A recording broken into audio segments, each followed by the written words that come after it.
afternoon, everybody. Good afternoon. Good to see all of you here again today.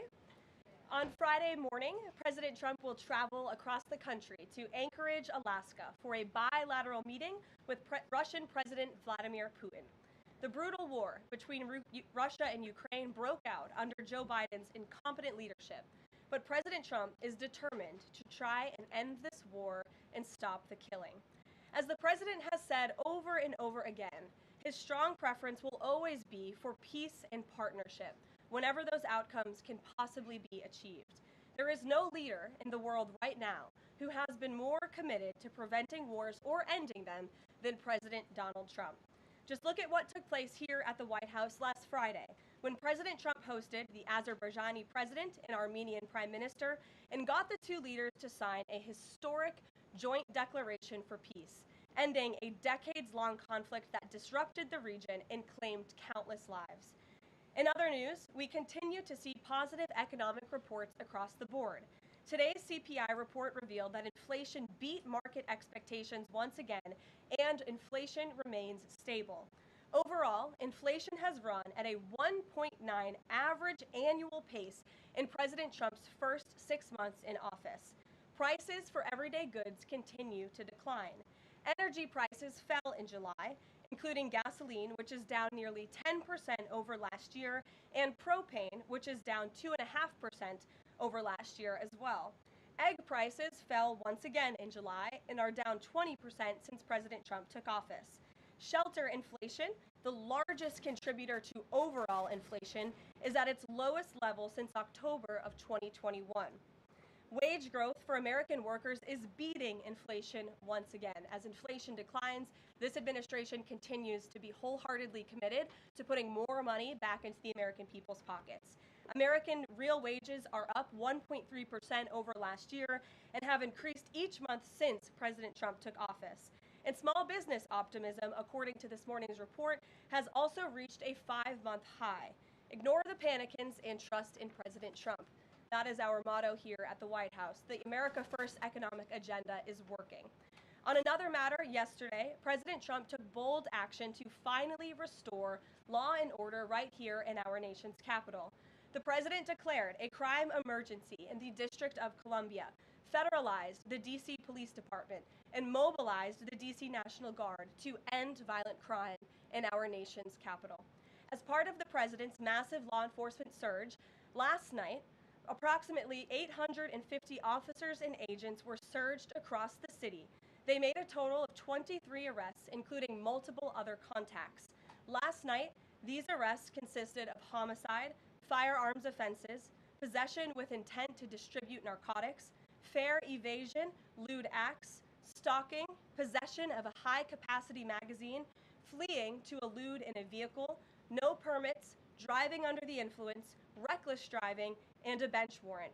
A total of 6 illegal handguns were seized off of District of Columbia streets as part of last night's effort.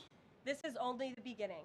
Over the course of the next month, the Trump administration will relentlessly pursue and arrest every violent criminal in the district who breaks the law, undermines public safety, and endangers law-abiding Americans. President Trump will not be deterred by soft-on-crime Democrats and media activists who refuse to acknowledge this rampant violence on our streets. He is going to make our nation's capital the most beautiful and safe city on earth, just as he promised on the campaign trail. Staying on the topic of public safety, the Trump administration continues to shatter records on border security. According to brand new numbers released this morning from Customs and Border Patrol, illegal crossings have fallen to all-time lows once again. Here were the records set in July. Again, these numbers were released this morning. The lowest monthly nationwide encounters ever, down nearly 90% from the monthly average under the Biden administration. The lowest monthly Border Patrol apprehensions nationwide ever, smashing the previous record set the prior month in June. The lowest monthly Southwest border apprehensions ever. The lowest daily apprehension average ever. The lowest single-day apprehensions ever. And for the third straight month, there were 0 illegal aliens released into the country. Let me repeat that remarkable statistic. For the third month in a row, not a single illegal alien was released by the Trump administration into the United States of America. This is historic. Under President Trump, this border is the most secure it has ever been. When you fortify the border, when you restore deterrence, and when you empower Border Patrol agents and our brave men and women in uniform to actually do their jobs to enforce our laws, like this president has, this is the incredible result. And in the interior of our country, criminal illegal aliens continue to be arrested and removed. Here are some of the criminals arrested by ICE in just the last few days. ICE Buffalo arrested an illegal alien from Jamaica convicted of attempted murder.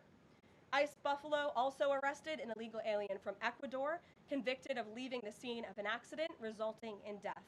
ICE Houston arrested an illegal alien from Mexico convicted of manslaughter. ICE Newark arrested an illegal alien from Mexico convicted of the sexual assault of a minor. ICE Dallas arrested an illegal alien from Mexico convicted of assault causing bodily injury. And already the Trump administration has arrested more than 300,000 illegal aliens in 2025. Again, more than 300,000 illegal alien criminals have been arrested in the interior of our country in the first 6 months of this administration. And despite many false reports in the media, nearly 70% of these arrests have been criminal aliens with criminal charges or prior convictions. This is success all around. This is removing the most dangerous public safety threats from America's communities and returning these individuals to their home countries. So there's been success all around. I'm sure you have a lot of questions today. I'm happy to get to them, so let's get started. And as always, we'll start with our new media seat, who is our podcast host today, Benny Johnson. Benny, why don't you kick us off, and thanks for being here. Thank you, Karoline. As a DC resident of 15 years, I lived on Capitol Hill. I witnessed so many muggings and so much theft. I lost track. I was carjacked. I have murders on my Ring camera and mass shootings. I witnessed a woman on my block get held up at gunpoint for $20, and my house was set ablaze in an arson with my infant child inside. And so to any reporter that says and lies that DC is a safe place to live and work, let me just say this. Thank you. Thank you for making the city safe, because no parent should have to go through what my family went through, having the fire department rip open their door to save their infant child. And so thank you for your work on securing this city. My question to you is this. Nancy Pelosi has attacked the president for deploying the National Guard to the city, saying that it is to cover for his incompetence. Hillary Clinton has also attacked the president for securing the city of Washington, D.C. I'd like to get your response to Nancy Pelosi and Hillary Clinton. Sure. Well, first of all, Benny, I'm so sorry that happened to you and your family. There have been, unfortunately, far too many victims of crime in this city, and I know the majority of residents in the District of Columbia agree with you. In fact, a new poll from the Washington Post I was reading this morning, this was released in May of 2024, so it's quite funny how many of you in the media agreed with what the president was saying yesterday, but now once the president says it, many of you are disagreeing with him. But this poll released by the Washington Post found that 65% of district residents think crime is an extremely serious or a very serious problem, and this was up from 56% last year. So the concern that you share with so many other residents in the District of Columbia is real, and that's why this president is taking action to address it. To get to the heart of your question, I think it's despicable that Democrats cannot agree that we need more law and order in a city that has been ravaged by violence, crime, murders, property theft. This should be a winning issue for all Americans. I don't understand. It's just anything President Trump does, the Democrats want to disagree with. I think the president would love to work with Democrats on this issue to bring law and order to America's cities, but unfortunately they have failed, and that's why he's taken this historic action to federalize the National Guard. And as you're seeing from last night's numbers, we already have seen success. We are removing violent offenders, we are arresting criminals, and we are removing drugs and firearms off of the streets of the city to make it safer for all of its residents. Just a very quick follow-up to that. Given the heroic actions of a member of this administration just a few blocks from this building, will the president consider giving the Presidential Medal of Freedom to Big Balls? I haven't spoken to him about that, but perhaps it's something he would consider. I'll ask him and get back to you, Benny. Thanks for being here. Gabe. Thank you, Karoline. Regarding the President Trump summit on Friday, why not invite Ukrainian President Zelensky to that summit? I know know the president said yesterday that he planned to speak with him right after the summit and even before. But why not invite Zelensky? And whose decision was it to not invite him? Was it the president or was it President Putin? Well, this meeting came about because the president of Russia asked the president of the United States to meet through his special envoy, Steve Witkoff, who, as you all know, traveled to Russia to have a conversation with Putin at his request. And so the president is agreeing to this meeting at the request of President Putin. And the goal of this meeting for the president is to walk away with a better understanding of how we can end this war. And the president said at this podium yesterday when he joined all of you in the room that he hopes in the future there can be a trilateral meeting with these three leaders to finally bring this conflict to an end. But this administration has really used every lever, has taken every measure to achieve peace through a diplomatic solution. And I think the president of the United States getting in the room with the president of Russia, sitting face to face rather than speaking over the telephone, will give this president the best indication of how to end this war and where this is headed. And another question on something that happened yesterday, but I wanted to get the White House response. A judge ruled that the grand jury transcripts in Ghislaine Maxwell's case should not be released. What's the White House's response to that? And do you plan to appeal?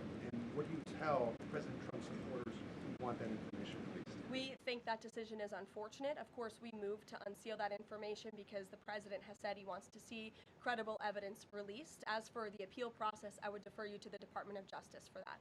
Rachel. Thanks so much, Karoline. We're learning that President Trump spoke with Ukrainian President Zelensky. I was curious if you can share any more details about their call, and did Zelensky give President Trump any red lines, any non-starters ahead of this summit on Friday? Look, I don't want to reveal the private conversations between the president and President Zelensky, but what I can tell you is that the president has deep respect for all parties that are involved in this conflict and are trying to bring this conflict to an end. After Special Envoy Witkoff returned from his meeting with President Putin in Russia, his first phone call was to President Trump. And President Trump's first phone call was to President Zelensky and to our friends in Europe to keep everybody in the loop about where the United States can see moving the ball forward to end this conflict. And so we continue to be very much engaged with President Zelensky and the Ukrainians, but also our allies in Europe as well. And then just one more for you. How does the president measure success coming out of this meeting? The president at times has suggested that Putin might be tapping him along. Is he prepared to walk out of this meeting if he senses that Putin is not serious about ending this war? I think I just answered that question for you and what the goal and the expectation of the meeting is. And I won't jump ahead of any hypotheticals, and I'll leave it to the president to speak to all of you after the meeting, which I'm very confident he will. Steve. Is he optimistic that a deal will emerge from this meeting, or is he simply going to listen? I think this is a listening exercise for the president. Look, only one party that's involved in this war is going to be present. And so this is for the president to go and to get, again, a more firm and better understanding of how we can hopefully bring this war to an end. Karoline, how did you settle on Alaska as the site for this? So there were some other sites being discussed. Is this like it was a midpoint between the two leaders? There were many sites discussed, but of course Alaska is a state within the United States of America. So the president is very honored and looks forward to hosting President Putin on American soil. Lastly, is there a joint news conference plan, or will the president have a solo one? What sort of scheduling? Yeah, the mechanics and the scheduling, Steve, are still being ironed out. For Friday, we're working with our Russian counterparts to put those plans into action, and of course, we'll keep you all apprised on the logistical details of Friday as soon as we get them. Charlie? The president said at the podium yesterday twice that he was planning to go to Russia. Was that a verbal slip-up, or does he actually plan to go to Russia? Perhaps there are plans in the future to travel to Russia, and on Friday, the president will be meeting with the Russian President Vladimir Putin in Alaska, as you know. Phil? Last week, the president said the CEO of Intel was highly conflicted, seeking to cite his past investment with Chinese companies that were doing business with the Chinese military. Yesterday, he called his meeting with that CEO a success. So what can you tell us about what the Intel CEO said to President Trump that changed his mind? The president put out a statement that you cited, Phil. I will leave it at that. He shared his thoughts on that meeting and how it went, and for any further comment on that, I'll leave it to him to make. Will the Bureau of Labor Statistics continue to put out monthly jobs reports? Well, look, what I'll tell you about the Bureau of Labor Statistics, I believe that is the plan and that's the hope, and that these monthly reports will be data that the American people can trust. As you know, the Bureau of Labor Statistics has made massive revisions after the last several reports that they have put out. And there has certainly been a decline in the quality and the reliability of data coming from the Bureau of Labor Statistics, and there's been an increase in revisions. And this president and the administration is finally tackling this problem that so many have talked about, and the president is actually doing something about it. We need to restore new leadership that we can trust. As you know, the president has appointed someone new to take over the BLS, and so we need to look at the means and the methods of how the United States is acquiring this very important data, and all of that is going to be done, and the goal, of course, is to provide honest and good data for the American people to make very important economic decisions on. Michael. Thank you, Karoline. Two questions, if I may. The president has talked about land swaps between Russia and Ukraine. Vladimir Putin says he wants Russia to hold on to Russian-occupied territory in eastern Ukraine. Is the White House at all concerned about the messaging that potentially giving over or allowing for Russia to maintain its occupied territory in eastern Ukraine, what that might say to other U.S. adversaries like China? Look, right now, the President of the United States has done more to end this war than his predecessor, Joe Biden, who allowed this war to take place. This war, don't forget, happened at the result of the weakness and the incompetence of the previous administration. And so the president inherited this conflict, and he is determined to end it. And it's a very complex and complicated situation. As for the details of the plans that have been kind of tossed back and forth, I won't get into those, and I will let the President of the United States discuss those plans with the President of Russia, with our European allies, and the President of Ukraine, Zelensky himself as well. Sure, go ahead, in the green. Thank you, Caroline. As far as the policing and security operations, You just speak up. is there a timeline? Do we know what success looks like? And is it going to last longer than 30 days? And also, is there going to be an immigration enforcement aspect to this? So can you speak up a little bit? The air conditioning is bumping in here for all of you today after yesterday's heater, so we've got to stock up. You're welcome. Go ahead. Is there a timeline for the security operations here in D.C.? And also, is there going to be an immigration component to this? And what would that look like? Look, if law enforcement officers encounter a criminal in this city and they are an illegal alien, of course the appropriate measures to detain and deport that individual will be taken, as they should. No city should be a sanctuary for anyone other than law-abiding American citizens, and that has been the position of this administration since day one. As for the timing, we will reevaluate and reassess and make further decisions after this 30-day period is up. But within these 30 days, our entire focus is making sure that this is the most efficient operation possible and that we are removing as many criminals from the streets and we are cleaning up DC as best as we can and working with the Metropolitan Police Department to do that. I know the mayor just spoke several minutes ago. I was watching her on television, and she said that an increase of law enforcement officers on the streets will be helpful to deter crime in this city, and we look forward to working with these brave men and women of the Metropolitan Police Department to remove criminals off of our streets and to keep law-abiding citizens in the district safe. Josh. Thank you. The President weighed in on Jay Powell again today, you might have seen. He said that he's considering allowing a major lawsuit against Powell to proceed because of the quote, horrible and grossly incompetent job he has done. Can you tell us about that? What lawsuit is he talking about? He's considering a lawsuit, and I won't speak on it any further. I will allow the President to do that himself. Fair to say the administration is considering suing the Fed chair over this renovation? That's what the President is saying. Has he had discussions with anyone about this, or is this just like how advanced is this right now? At this moment in time, the President is considering a lawsuit against the Fed, and I will leave it to him to comment further on it.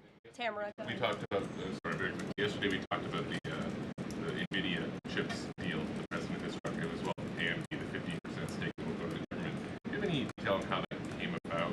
President, did he ask for 20% from NVIDIA? Did he make the same 20% ask to AMD, and/or is this something the administration is looking to do with other either chips or products, going forward? Is this a model it wants to build on?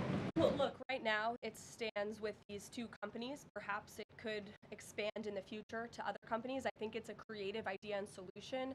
The legality of it, the mechanics of it is still being ironed out by the Department of Commerce, and I would defer you to them for any further details on how it will actually be implemented. But again, this was another idea of the president and his brain trust on his trade team to try to, get good deals for the American people and the American taxpayer. Did you see the report that China is discouraging use of the H-20 to some companies?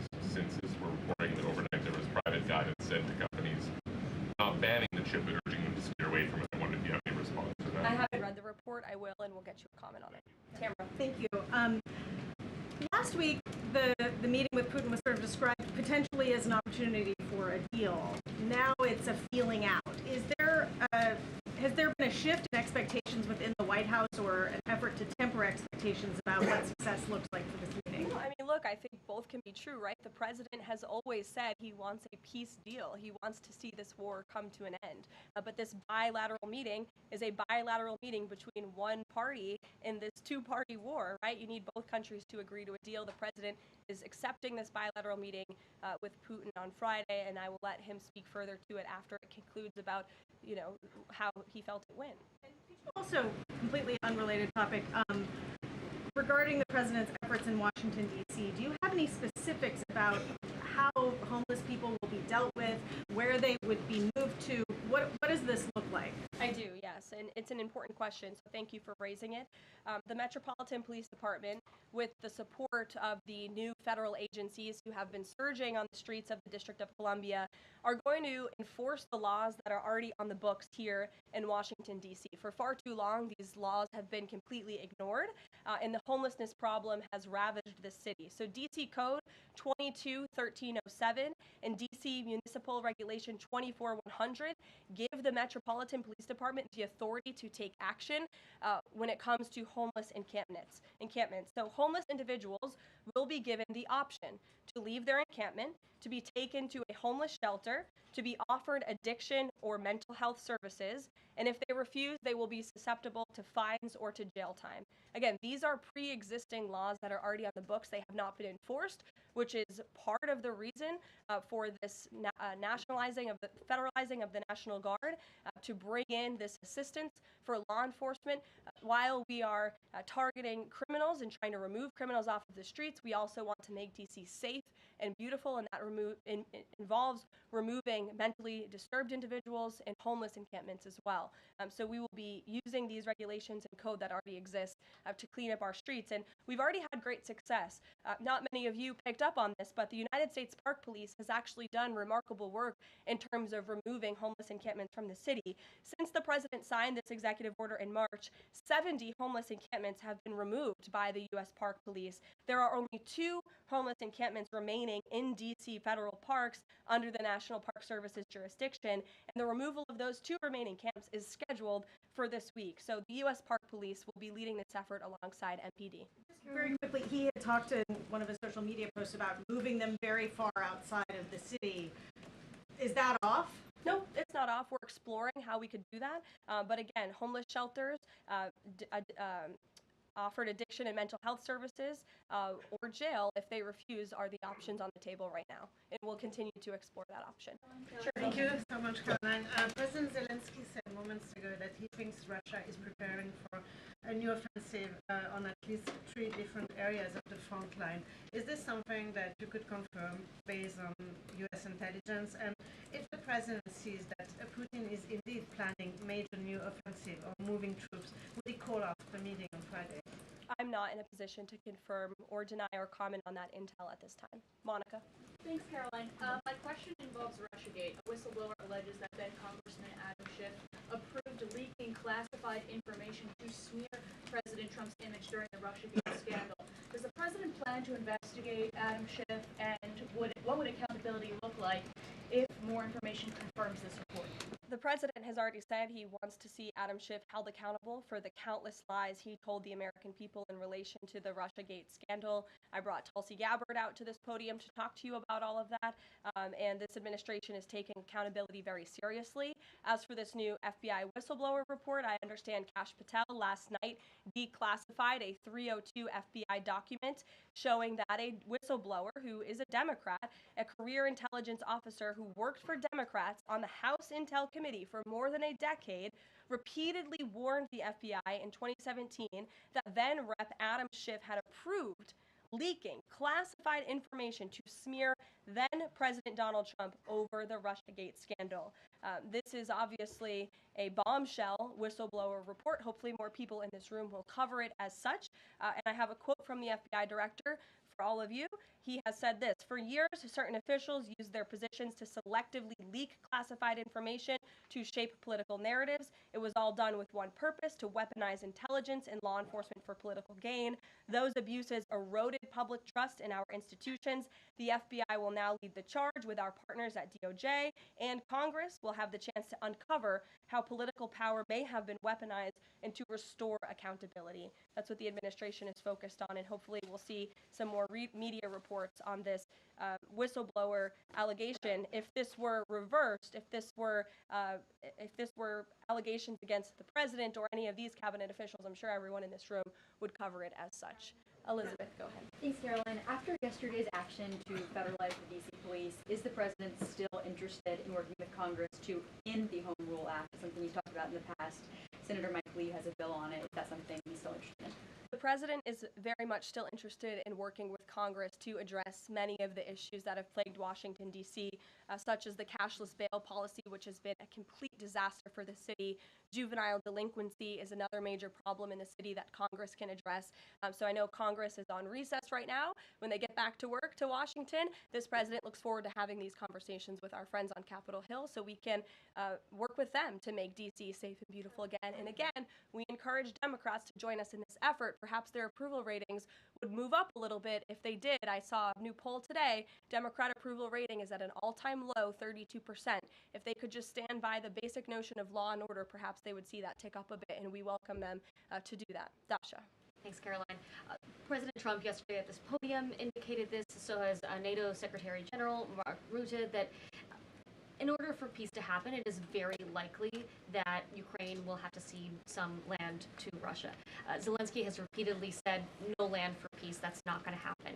Has this administration communicated to Zelensky that he's going to have to change that position? Look, I appreciate you're asking that question in a different way than your colleague Michael in the back. I don't want to get into the details of these negotiations and these discussions that have taken place out of respect for where we are right now, and I'll let the president speak on it further if he wishes to. More about Israel.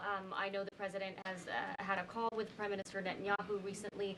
Netanyahu is planning to seize the remainder of Gaza City. What is the administration's position on this move by Israel's government? Look, this is an incredibly complex and complicated war that, again, was inherited by this president, by his predecessor, Joe Biden.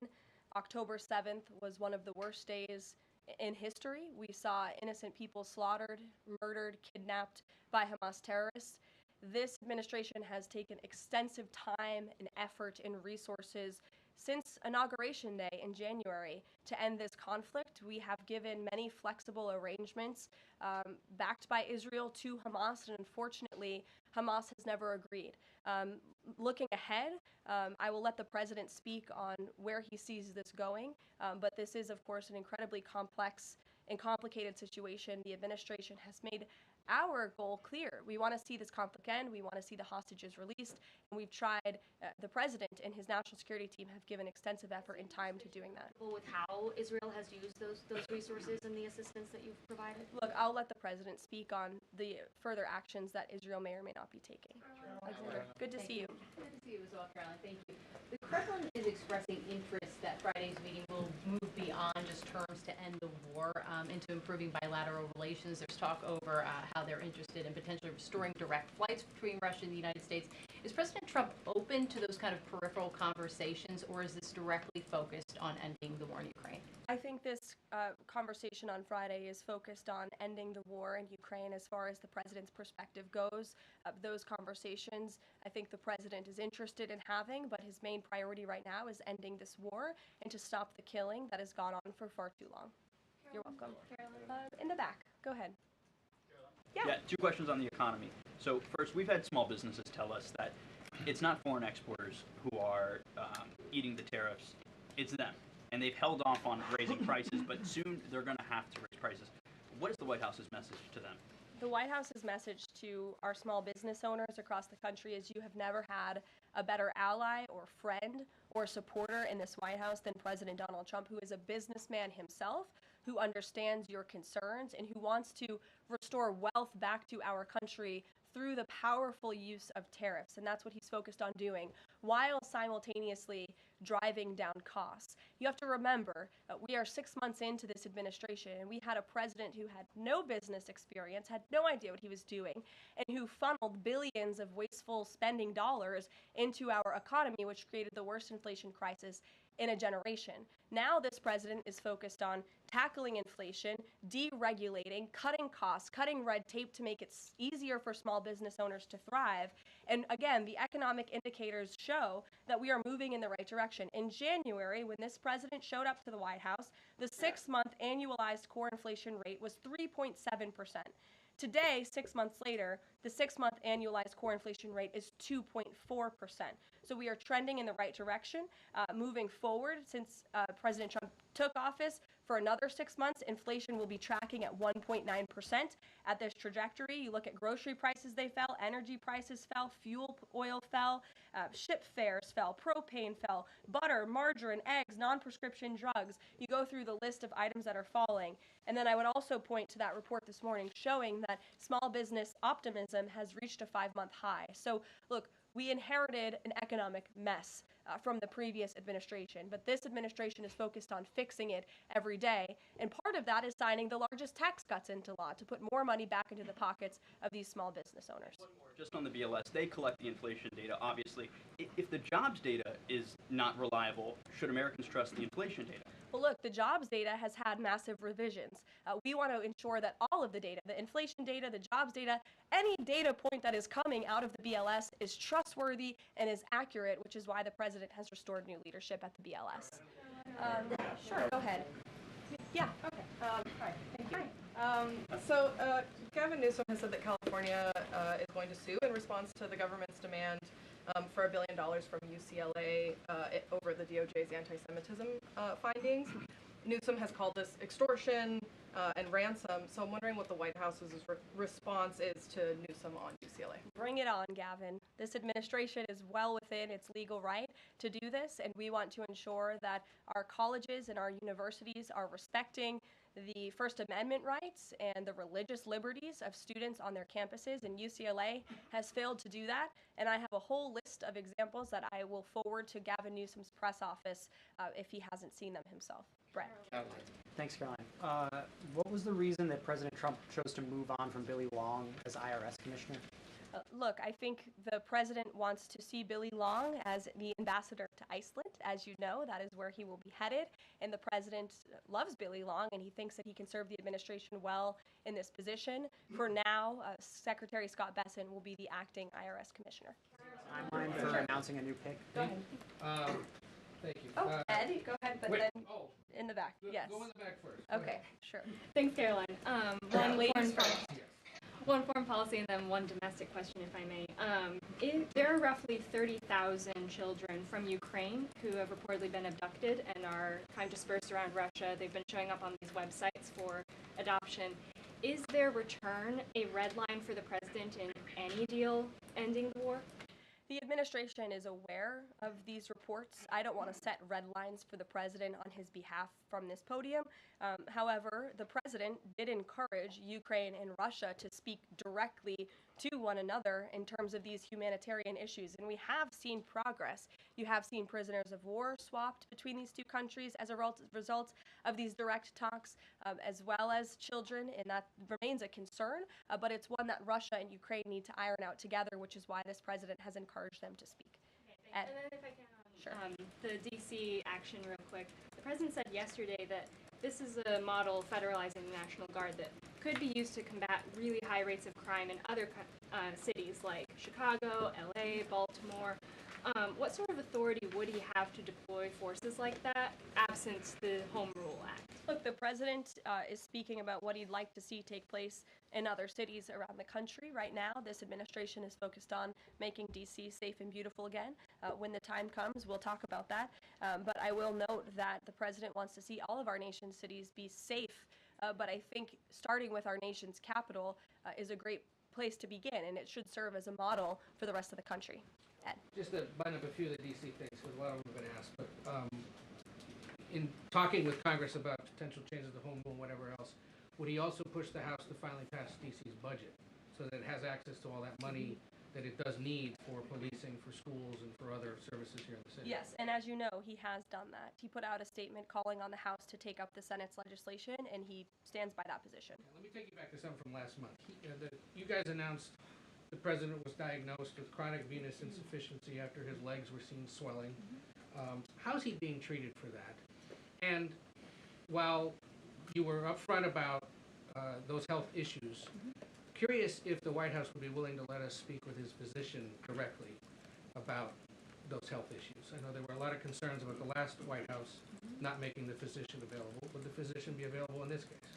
I don't want to make that commitment on behalf of the physician, but it's certainly something we can look into and explore out of the effort of transparency, because unlike the previous White House, there is nothing to hide. You guys see this president working around the clock, literally 24/7, all of the time, and I will be happy to look into that request. Can we at least get an update on how he's being treated for the swelling legs and for the hands and the other issues? Look, you see the president every day. He's moving, he's working, he's continuing. There have been no adjustments made to his lifestyle.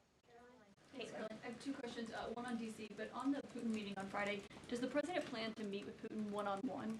Yes, that's part of the plan. And as for the other mechanics and logistics, I will let our team speak to that when they're ironed out. And on what's happening in D.C. with the federal takeover, what we've heard from the mayor and the police chief is that their understanding is there has been no change in the leadership structure. In the White House's view, who is in charge of the MPD right now? If you read the executive order, it will tell you the leadership structure is as follows. We plan to work with the Metropolitan Police Department, but ultimately the chain of command is as such. The President of the United States, the Attorney General of the United States, our DEA Administrator, Terry Cole, who is now serving ahead of the Chief of the Metropolitan Police Department. They will be working together. Nope, Terry Cole, as you heard from this briefing room yesterday, is in charge of the Metropolitan Police Department, and he's working with the chief to ensure that law enforcement officers are allowed to do their jobs in this city. Karoline? Yeah, thanks, Karoline. I know you said earlier the hope is to maintain monthly job reports, but the president's new nominee for BLS Commissioner E.J. Antoni recently told Fox Business that the BLS should suspend issuing monthly job reports and only issue quarterly reports until the jobs data methodology is corrected. So does the president disagree with that assessment that his nominee is said there, or suspending these monthly job reports a real option? I think he floated the idea of possibly suspending until they can get the data and the methodology in order. And this president wants to ensure that the BLS, again, is putting out accurate and honest data that the American people can trust. Since you brought up the new commissioner, he holds a master's and doctor's degree in economics from Northern Illinois University. He's the chief economist in the Heritage Foundation's Center for the Federal Budget. And in addition to his work at Heritage, he has multiple other roles. He's been widely renowned for his work on economic issues. He's been called before Congress to testify as an economic expert. So he's a qualified individual, and the president trusts him to lead this important department. I think I have one more question. Sure, go ahead. Given that the administration now has jurisdiction over MPD, can we expect, does that mean like personnel changes, hiring, firing? Can we expect leadership changes internally in the Metropolitan Police Well, Department? I just walked through what the leadership structure looks like right now. Within the uniformed police department, right? I mean, does that mean that the Attorney General, others kind of have the ability to make those personnel decisions? I would imagine it means they have the ability. As for any changes, I'm not tracking any. Again, we look forward to working alongside the Metropolitan Police Department, and we did that last night successfully, and we hope we can do that for the next 29 nights. Go ahead. Karoline, Yes. So in light of reports that ICE agents detained a 15-year-old student with disabilities outside an LA high school, even leaving bullets on the sidewalk, how does the Trump administration plan to ensure parents that their children can return to school without fear of being wrongfully detained or endangered by federal agents? Where'd you see that report? LA Times. Okay, well, I'll have to look into the veracity of that report. I read the LA Times almost every single day, and they are notorious for misleading the public.